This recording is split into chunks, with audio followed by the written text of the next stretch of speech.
I'm going to get to why I think she would do that. It's related to blind spots around whiteness.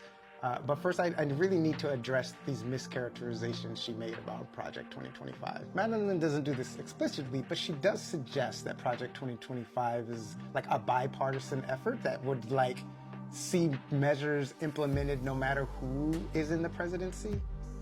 That is not true. Project 2025 is a strictly conservative project. It's characterized by the authors themselves as a response to our movements for equity, justice, and inclusion. And again, Madeline's characterization as this is not a new threat is deeply misleading. The second sentence in Project 2025 explicitly says, quote, "The 2025 Presidential Transition Project is the conservative movement's unified effort to be ready for the next conservative administration to govern at 12 noon, January 20th, 2025.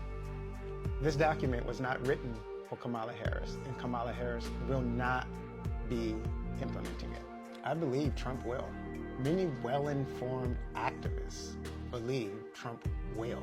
The foreword of Project 2025 describes a world in crisis that the conservatives are going to save with their vision of America, and you know what that vision is. The foreword reads, quote, "Today, America and the conservative movement are enduring an era of division and danger akin to the late 1970s.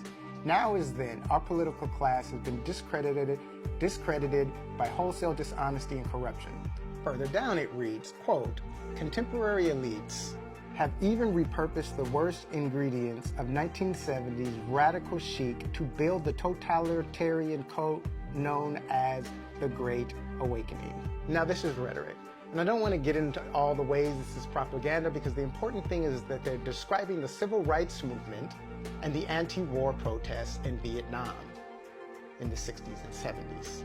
And they're describing the progress made in the 60s and 70s as a crisis akin to the crisis conservatives face today. The crisis is racial progress. The crisis is dismantling white power structures and building just alternatives. The Heritage Foundation has gathered over 50 conservative organizations to create an answer to this problem they're experiencing.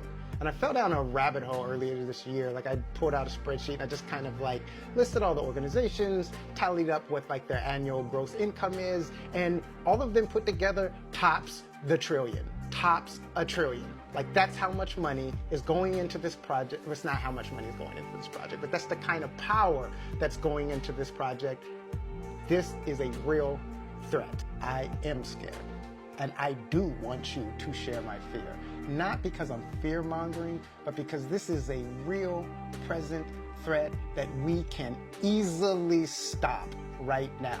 But if we don't stop it right now, we will be unlikely to stop it after it happens.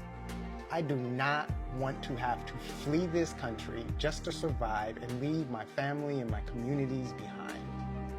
And that is my own selfish stake in this. And that's an important thing to note. I and Madeline and people like Madeline have the financial resources to leave this country. Most people we are talking to on this app cannot leave this country. So to be irresponsible with strategy and gamble with their lives is just unacceptable. It's selfish.